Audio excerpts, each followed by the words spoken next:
Certains sourient sous le poids que d'autres fuiraient. Leur regard ne se plaint pas, leur cœur ne tremble pas. Pourtant, Allah les éprouve chaque jour, non par colère, mais parce qu'il les a choisis. Les plus grandes âmes ne se forgent pas dans le confort, mais dans la douleur silencieuse des nuits où seul Allah entend les soupirs. Allah dit « En vérité, c'est dans le rappel d'Allah que les cœurs trouvent la quiétude. » Sourate Ar-Ra'd 28. Il n'y a pas de repos pour l'âme qui s'est éloignée de son Seigneur. Elle cherche dans le monde ce que seul le souvenir d'Allah peut lui offrir, la paix. Car tant que le cœur n'est pas tourné vers lui, il demeure inquiet, assoiffé, inachevé. Quand l'homme s'éloigne du zikr, la vie perd sa saveur. Tout devient lourd, bruyant, confus. Les visages se ferment, les jours se vident, et même la prière devient mécanique. Mais lorsqu'il revient à Allah, une lumière douce descend sur son cœur, une lumière que rien dans ce monde ne peut éteindre. Le rappel d'Allah n'est pas seulement des mots sur la langue, c'est une respiration du cœur, un fil invisible qui relie le serviteur à son Créateur. Chaque Subhanallah efface une poussière sur le miroir de l'âme. Chaque Alhamdulillah guérit une plaie ancienne. Chaque Allahu Akbar brise un lien d'attachement à ce bas monde. Et Allah dit encore « Quiconque place sa confiance en Allah, il lui suffira. » Sourate At-Talaq 3. Ces mots sont un refuge pour ceux qui tremblent. Celui qui s'y abrite ne craint plus les tempêtes, car quand Allah suffit, tout ce qui manque devient insignifiant. Quand le cœur s'ancre dans le tawakkul, il cesse de se débattre pour ce qu'il ne contrôle pas. Ceux qu'Allah aime, il les purifie. Et cette purification n'est pas une punition. C'est une main douce, parfois ferme, qui arrache les illusions. Allah retire à son serviteur ce qui l'éloigne de lui, comme un chirurgien retire ce qui menace la vie. L'âme crie d'abord, ne comprenant pas la sagesse de la douleur. Mais plus tard, elle remercie, car elle découvre que ce qu'Allah a pris n'était qu'un obstacle à sa proximité. Combien de larmes ont lavé des cœurs plus efficacement que 1000 sermons? Combien de pertes ont réveillé une foi endormie? Combien de déceptions ont ramené des âmes vers la prière de la nuit? Celui qui connaît Allah voit dans l'épreuve une invitation. Chaque difficulté devient alors une prière, chaque blessure une école. Car dans le feu du malheur, le croyant apprend la douceur de la patience. Dans la nuit du doute, il découvre la clarté du zikr. Et dans la solitude, il goûte à la compagnie d'Allah. Le rappel d'Allah n'est pas réservé aux pieux. Il est la porte ouverte pour celui qui a chuté, le souffle du naufragé, la corde jetée au cœur du désespoir. Ibn Taymiyyah disait « Le rappel d'Allah est au cœur ce que l'eau est au poisson. Que serait le poisson sans l'eau ?» Le cœur sans zikr s'étouffe lentement. Il bat encore, mais il ne vit plus. Il se remplit de bruit, d'images, de désirs, mais il reste vide d'essentiel. Alors qu'un cœur qui se souvient d'Allah trouve la paix même au milieu du chaos. Il peut marcher dans la foule et sentir la présence divine. Il peut perdre tout ce qu'il aime et continuer à dire « Hasbi Allah wa ni'mal wakil ». Les cœurs ne sont pas apaisés par les promesses humaines, ni par les réussites, ni par les richesses. Ils ne s'apaisent que lorsqu'ils se posent entre les mains d'Allah. Quand le croyant se réveille pour prier, c'est comme si son âme se réajustait au rythme du ciel. La prosternation efface le tumulte du monde. Chaque verset récité devient un baume. Chaque Allahu Akbar libère le cœur d'une peur. Al-Ghazali disait « Le rappel d'Allah est la nourriture du cœur, et celui qui s'en prive se condamne à mourir de faim spirituelle. » Ainsi, le zikr n'est pas une pratique secondaire, c'est la respiration de la foi. Sans lui, tout se dessèche. La prière devient forme, le savoir devient orgueil, et le cœur devient pierre. Mais quand le serviteur s'abandonne au zikr, le Coran devient vivant dans sa poitrine. Les noms d'Allah deviennent des refuges, et les versets ne sont plus des sons récités, mais des vérités vécues. Allah dit « Ceux qui ont cru et dont les cœurs se tranquillisent à cause du rappel d'Allah. » Surat Al-Ra'd 28. Ces mots ne sont pas une promesse future, c'est une réalité présente pour celui qui se souvient. La paix n'est pas au bout du chemin, elle est dans chaque subhanallah prononcé avec sincérité. Alors que ton cœur répète son nom jusqu'à s'y dissoudre, qu'il se vide de tout sauf lui. Car plus tu te souviens d'Allah, plus tu redeviens toi-même, un serviteur humble, libre de tout, sauf de son amour. As-tu déjà senti ton cœur se briser sans bruit? Pas sous le choc d'un cri, mais sous le poids d'un silence. Ce silence où tu ne comprends plus ce qu'Allah attend de toi, où tu regardes le ciel et que même tes larmes semblent inutiles. C'est là que la foi cesse d'être un mot et devient une respiration. Il y a des douleurs qu'on ne raconte pas, des blessures que aucun œil ne voit. Mais Allah, lui, les voit toutes. Il les écrit, il les mesure, et dans chacune d'elles, il dépose une porte vers lui. C'est là que commence la vraie foi, non pas quand tout va bien, mais quand tu continues à dire Alhamdulillah alors que ton âme saigne, quand tu refuses de douter même en tremblant, quand tu restes prosterné même sans force. Ibn Qayyim disait « Allah envoie les épreuves pour que le serviteur revienne à lui avec un cœur plus pur qu'avant. Alors regarde bien, chaque test est un miroir. Il révèle ce que ton cœur adore vraiment. Si l'épreuve t'arrache à Allah, c'est qu'elle a mis à nu ton attachement qu'à l'autre chose. Mais si elle te rapproche de lui, c'est qu'elle t'a guéri de ce qui t'éloignait. Beaucoup disent qu'ils ont foi en Allah jusqu'à ce qu'Allah leur demande de lâcher ce qu'il aime. C'est à ce moment-là que la foi est pesée, non pas sur la langue, mais dans le silence du cœur. Il y a une différence entre croire qu'Allah suffit et vivre comme si Allah suffisait. La première se dit facilement, la seconde s'éprouve dans les larmes. Quand tout s'effondre autour de toi, c'est la sincérité de ton attachement qui se révèle. Tu découvres ce que tu adores vraiment, ta sécurité, ton image, ta volonté ou ton ressort. Chaque épreuve vient gratter les murs que ton ego a construits. Et plus il tombe, plus la lumière d'Allah entre. Mais cette lumière brûle avant d'éclairer. Certains prient pour la paix, mais Allah leur envoie le combat intérieur. Car la paix véritable ne vient pas d'un monde sans tempête, mais d'un cœur qui a appris à naviguer dans la tempête sans quitter la foi. Ibn Taymiyyah disait « La douleur des croyants est un médicament. Allah ne leur inflige jamais une épreuve sans y placer la guérison. Tu crois que tu perds, alors qu'en vérité, tu es façonné. Tu crois que tu souffres, alors qu'Allah polit ton âme. Les pertes ne sont pas des retraits, elles sont des corrections. Regarde ton cœur. Combien de fois Allah t'a appelé par la douceur et tu n'as pas répondu? Combien de fois t'a-t-il parlé à travers une épreuve et tu as voulu fuir le message? L'épreuve, ce n'est pas une punition. C'est un rappel que tu as besoin de ton Créateur. Elle t'arrache aux illusions que tu chérissais.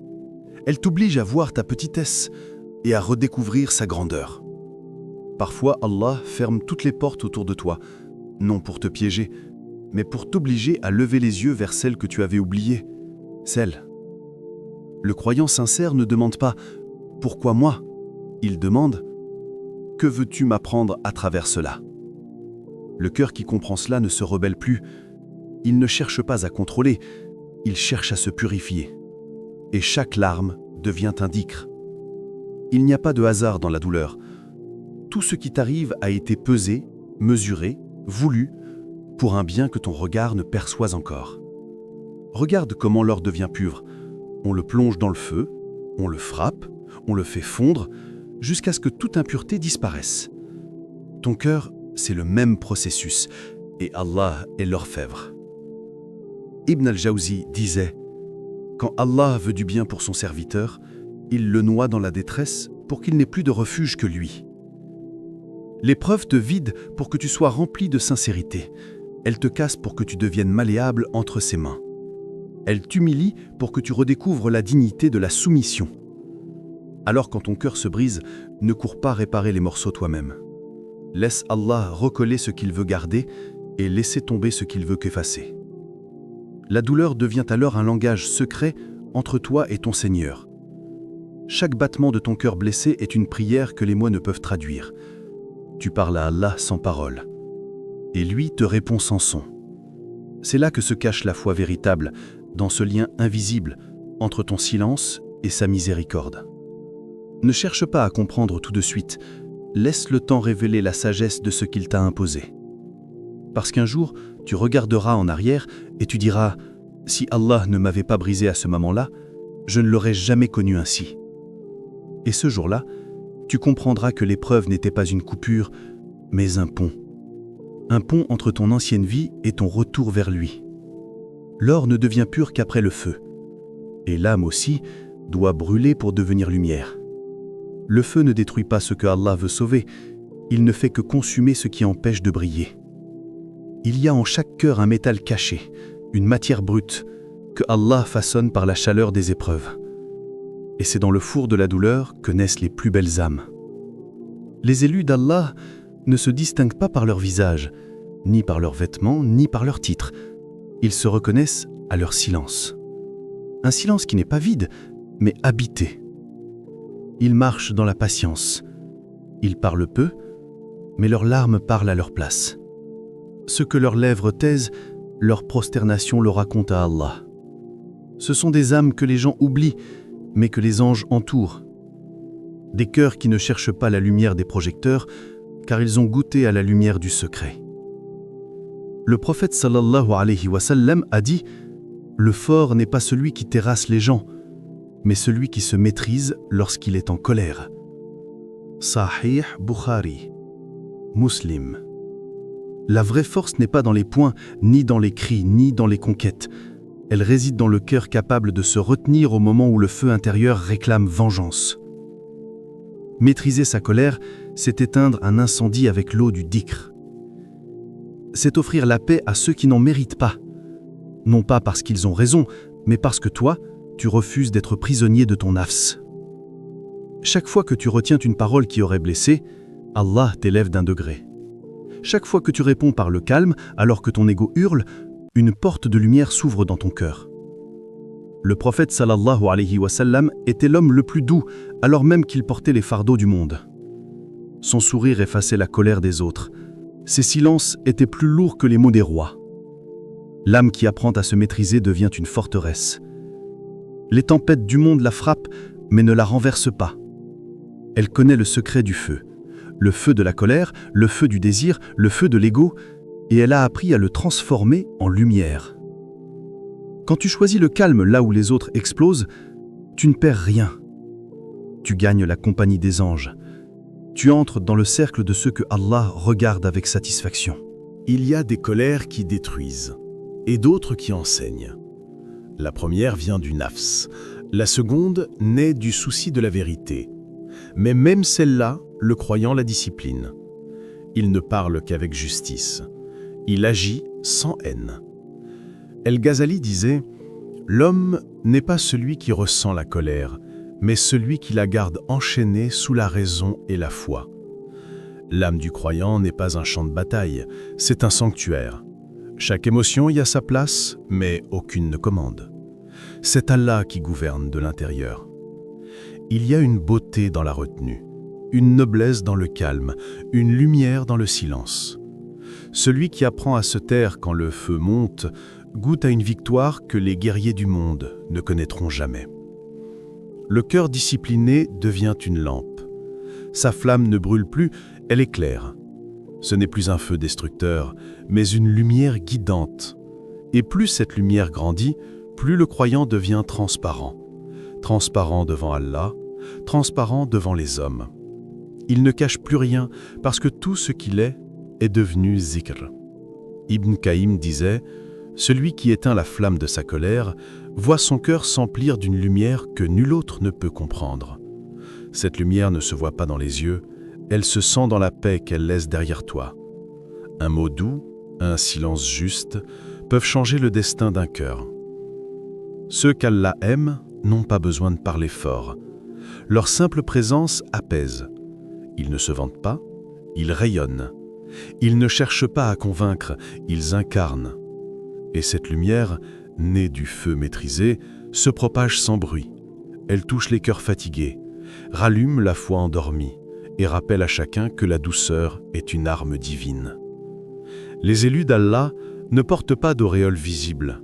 Leur grandeur est cachée, comme les racines d'un arbre profond. C'est dans le secret de la nuit qu'ils pleurent, dans le silence qu'ils prient, dans la douleur qu'ils se rapprochent. Et quand vient l'épreuve, ils ne demandent pas qu'elle cesse. Ils demandent à en sortir meilleur. Ils ne disent pas « Pourquoi moi ?» Ils disent « Ya Allah, fais de cette épreuve un feu qui purifie, pas qui consume. » Chaque larme devient alors un diamant invisible. Chaque patience, une étoile dans leur livre. Et chaque colère contenue, un trésor caché dans la balance du jour dernier. Voilà la véritable alchimie du croyant. Transformer le feu de ses passions en lumière de sa foi. Brûler, oui, mais pour éclairer. Souffrir, oui, mais pour aimer plus sincèrement. Et quand il n'a plus de force, il se souvient que le feu du monde s'éteint, mais que la lumière d'Allah demeure. Omar ibn al-Khattab, radiallahu, pleurait la nuit et souriait le jour. Ses larmes n'étaient pas faiblesse, mais lucidité. Il savait que gouverner, c'était répondre à Allah, non devant les hommes. Il portait sur ses épaules le poids d'une communauté entière et disait « Si une mule trébuche en Irak, j'ai peur qu'Allah ne m'en demande compte. » Cette parole suffit à faire trembler les cœurs. Là où tant cherche le pouvoir, lui craignait la responsabilité. Il marchait la nuit seul dans les ruelles de Médine pour voir si les ventres des enfants étaient pleins, si les faibles n'avaient pas été oubliés. Et quand il trouvait une famille affamée, il portait lui-même le sac de farine sur son dos, refusant qu'on l'aide. Lorsqu'on lui disait « Ô commandant des croyants, laisse-nous porter à ta place », il répondait « Qui portera mes fautes au jour du jugement ?» Ces hommes ne craignaient pas la pauvreté, ils craignaient de décevoir leur Seigneur. Ils vivaient pour le rendre satisfait, non pour être admirés des hommes. Leur grandeur était dans leur humilité. Abu Bakr radiallahu, le premier des califes, avait un cœur plus doux qu'un vent d'aube. Il pleurait en récitant le Coran, et ses larmes faisaient pleurer ceux qui l'entendaient. Il possédait la puissance, mais ne voyait en elle qu'un dépôt.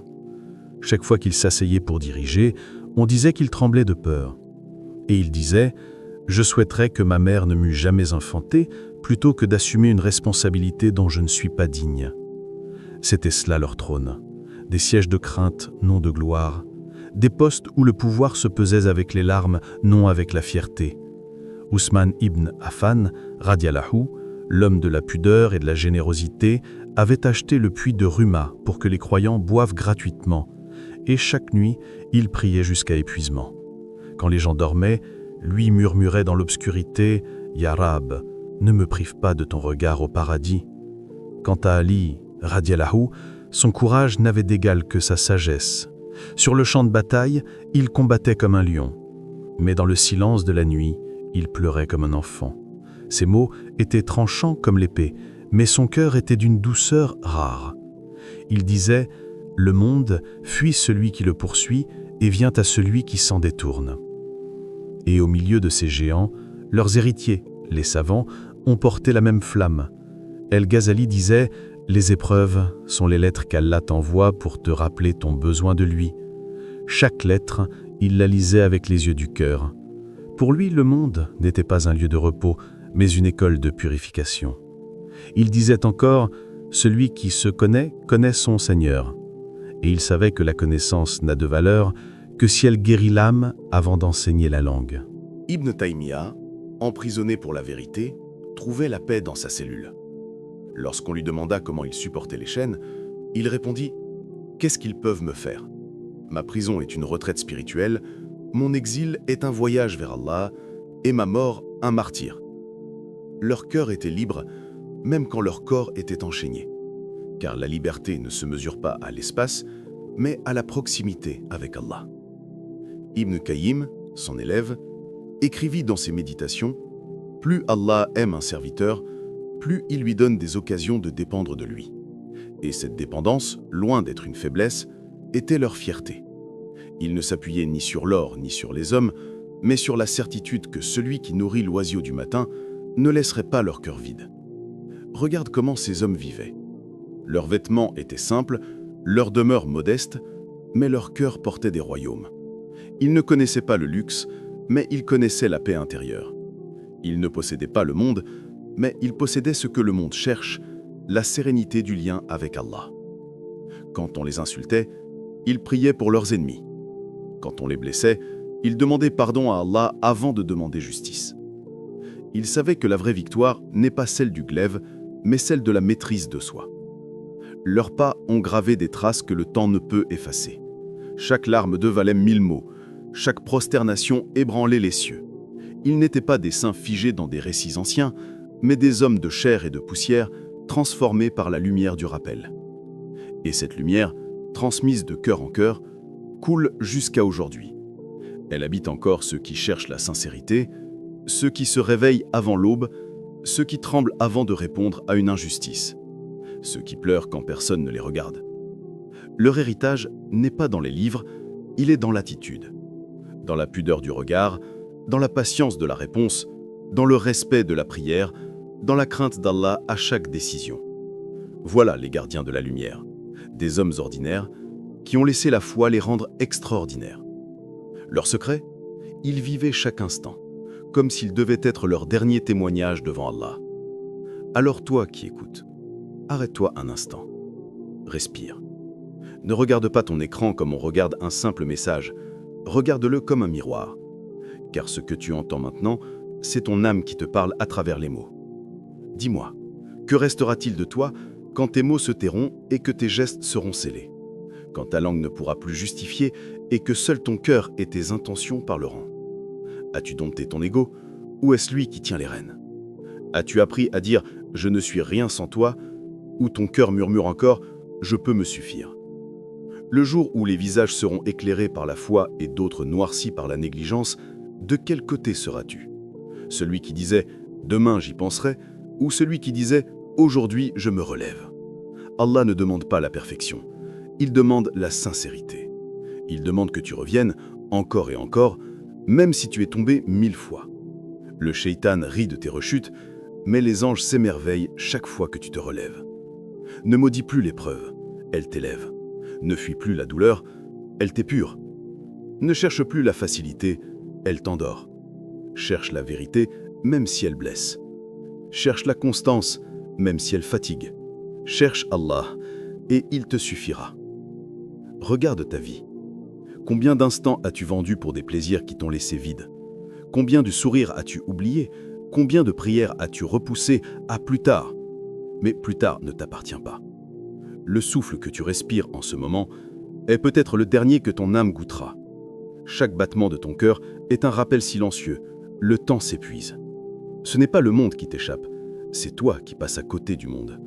Tu construis ta maison dans un lieu où tu ne resteras pas et tu négliges ta demeure éternelle, celle qu'on bâtit dans le secret de la prière, dans les larmes du repentir, dans la sincérité d'un « Astaghfirullah » prononcé avec le cœur. Le prophète sallallahu alayhi wa sallam a dit « Sois dans ce monde comme un étranger ou un voyageur ».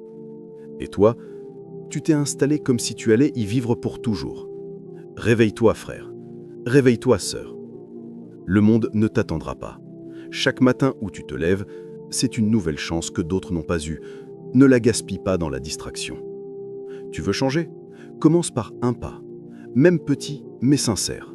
Un vigre répété avec présence vaut mieux que 1000 prières mécaniques. Un repentir versé dans la solitude vaut mieux qu'un discours sur la foi. Fais taire le bruit.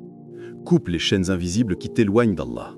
Les écrans, les regards, les désirs, les comparaisons, ce sont autant de prisons gorées. Libère-toi. car celui qui n'est pas esclave d'Allah sera esclave de quelque chose d'autre. Apprends à rester debout quand tout s'effondre. Apprends à dire Alhamdulillah, même quand ton cœur pleure, car la patience n'est pas de supporter, c'est de continuer à espérer. C'est de dire « Je ne comprends pas, mais je fais confiance à ton plan, ô Allah ». Tu as le droit de tomber, mais pas celui d'abandonner. Tu as le droit de douter, mais pas celui d'oublier qui t'a créé. L'échec n'est pas dans la chute, il est dans l'oubli de se relever. Regarde les prophètes.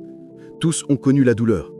Youssouf trahi, Moussa exilé, Ibrahim jeté dans le feu, Mohammed sallallahu alayhi wa sallam rejeté, blessé, insulté, mais aucun n'a reculé. Tous ont dit « Hasbi Allahu wa ni'mal wakil ». Allah me suffit et il est le meilleur garant.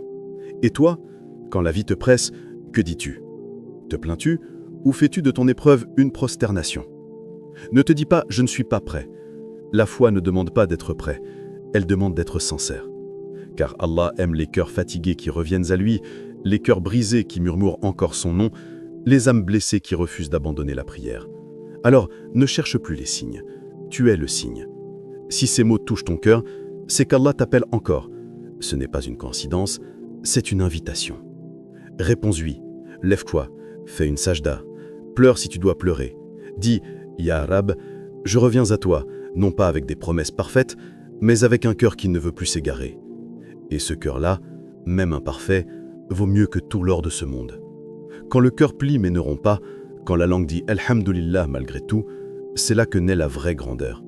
Le croyant est semblable à l'acier, le feu le frappe, mais c'est ce feu qui lui donne sa force.